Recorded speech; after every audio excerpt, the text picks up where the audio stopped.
ਸਿੱਟਾ ਮਰੋੜਦੇ ਕਿਸੇ ਤੋਂ ਨਿਕਲਦੇ ਨੇ 17 ਦਾਣੇ, ਔਰ ਕਿਸੇ ਤੋਂ ਨਿਕਲਦੇ ਨੇ 22 ਦਾਣੇ, ਉਹ ਕਿਸੇ ਤੋਂ ਨਿਕਲ ਰਹੇ ਨੇ 30 ਦਾਣੇ। ਫਰਕ ਹੈ ਕਿ ਨਹੀਂ ਹੈ? हाँ वो तो चेक कर देंगे तो सिट्टा पक ਸਿੱਟਾ ਪੱਕ ਜਾਂਦਾ। ਹੁਣ ਵੀ ਮੈਂ ਪੁੱਛਾਂ ਲੂ ਨਹੀਂ ਯਾਰ ਹਜੇ ਸਿੱਟਾ ਨਹੀਂ ਨਿਕਲਿਆ।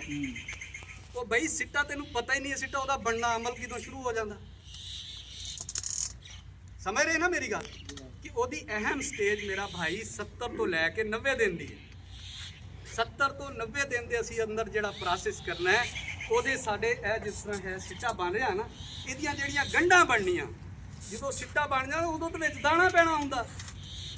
ਸੱਚ ਹੈ ਇਹਦਾ ਇੱਥੇ ਬਣਨਾ ਹੈ 70 ਤੋਂ 90 ਦਿਨ ਦੇ ਅੰਦਰ ਅੰਦਰ। ਇਹਦੇ ਵਿੱਚ ਕਿਸੇ ਕਿਸਮ ਦੀ ਕੋਤਾਹੀ ਨਹੀਂ ਆਣੀ ਚਾਹੀਦੀ। ਸਾਨੂੰ ਇਹਦੀ ਖੁਰਾਕ ਦਾ ਖਿਆਲ ਕਰਨਾ ਚਾਹੀਦਾ ਹੈ, ਸਭ ਤੋਂ ਅਹਿਮ ਗੱਲ ਹੈ। ਇੱਥੇ ਆ ਕੇ ਫਿਰ ਦੂਸਰੀ ਸਟੇਜ, ਤੀਸਰੀ ਸਟੇਜ ਹੁੰਦੀ ਹੈ ਸਿੱਟਾ ਬਾਹਰ ਨਿਕਲ ਆਇਆ, ਉਹਦੇ 'ਚ ਹੁਣ ਫਿਲਿੰਗ ਹੋਣੀ ਹੈ, ਸਿਰਫ ਦਾਣਾ ਭਰਿਆ ਜਾਣਾ। ਇਹ 3 ਅਹਿਮ ਸਟੇਜਾਂ ਨੇ, ਇਹਦੀਆਂ ਅਲੱਗ-ਅਲੱਗ ਹੀ ਖਾਦਾਂ ਨੇ।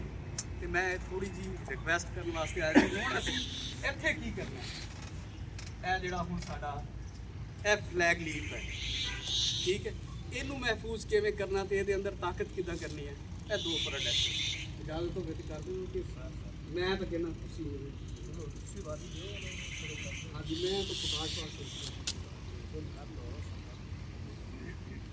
ਮੇਰਾ ਭਾਈ ਇਹਦੀ ਜ਼ਰੂਰਤ ਹੈ 2 ਚੀਜ਼ਾਂ, ਠੀਕ ਹੈ। ਅਗਰ ਕਿਤੇ ਕਮੀ ਕੁਤਾਹੀ ਰਹਿ ਗਈ ਹੈ ਤੁਹਾਡੀ ਫਸਲ ਦੇ ਅੰਦਰ, ਉੱਥੇ ਆ ਕੇ ਇਹ ਪ੍ਰੋਡਕਟ ਹੈ ਜਿਹੜੀ ਉਹਦੇ ਅੰਦਰ ਕਮੀ ਕੁਤਾਹੀ ਰਹਿ ਗਈ ਹੈ। ਇਹਨੇ ਕਰਨਾ ਕੀ ਹੈ, ਟ੍ਰੈਫਿਕ ਸਾਰਜੈਂਟ ਦਾ ਕੰਮ ਕਰਨਾ ਹੈ।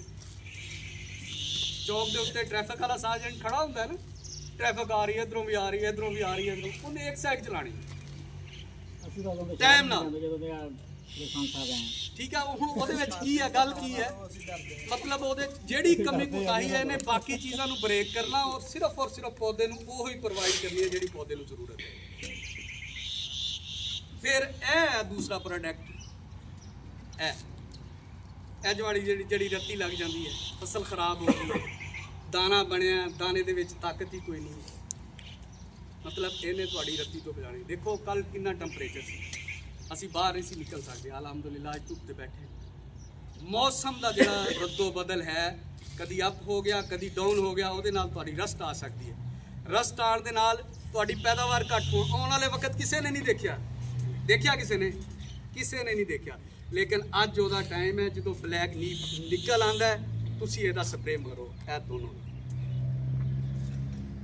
ਠੀਕ ਹੋ ਗਿਆ। ਇਹ 1.5 ਕਿੱਲੇ ਦੀ ਬੋਤਲ ਹੈ, ਇਹ ਕਿੱਲੇ ਦੀ ਬੋਤਲ ਹੈ।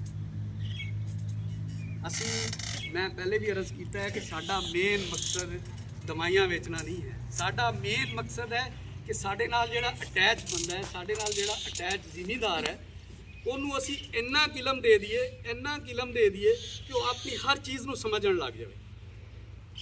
ਹੁਣ ਅਸੀਂ ਸਮਝਾਉਣ ਜਾਂਦੇ ਹਾਂ, ਮੈਨੂੰ ਪਤਾ ਨਹੀਂ ਗੱਲ ਕਰਨੀ ਚਾਹੀਦੀ ਹੈ ਕਿ ਨਹੀਂ। ਮੈਂ ਇੱਕ ਜ਼ਿਮੀਂਦਾਰ ਕੋਲ ਬੈਠਾ, ਮੈਂ ਨਾ ਉਹਦਾ ਨਾਂ ਲੈਣਾ, ਉਹ ਮੈਂ ਬੈਠਾ ਜਾ ਕੇ ਮੈਂ ਆਪਣੀ ਤਿਆਰੀ ਕਰਕੇ ਗਿਆ ਵੀ ਅੱਜ ਭਾਈ ਨੂੰ ਸਾਰੇ ਮਸਲੇ ਮਸਾਇਲ ਸਮਝਾਉਣੇ ਨੇ, ਉਹਨੂੰ ਦੱਸਣਾ ਹੈ ਵੀ ਕਿਹੜੀ ਸਟੇਜ ਤੇ ਕਿਹੜੀ ਚੀਜ਼ ਜ਼ਰੂਰਤ ਹੋਵੇ।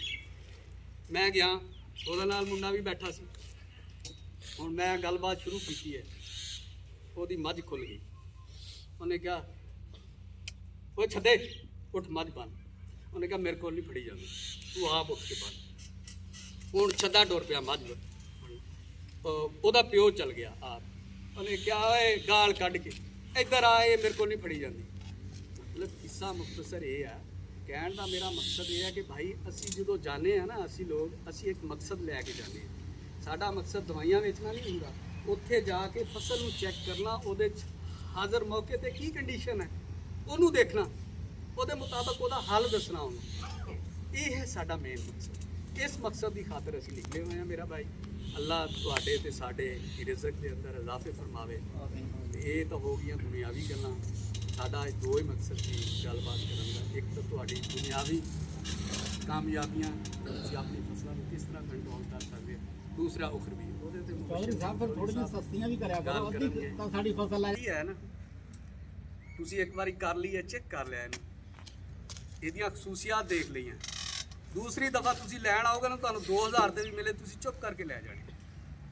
ਹਮੇਸ਼ਾ ਕੁਆਲਿਟੀ ਤੇ, ਪ੍ਰਾਈਸ ਤੇ ਨਹੀਂ, ਕੁਆਲਿਟੀ ਤੇ। ਇਹ ਬੋਤਲ ਕਿੰਨੇ ਦੀ ਦਵਾਈ ਨਹੀਂ ਲੈਂਦਾ।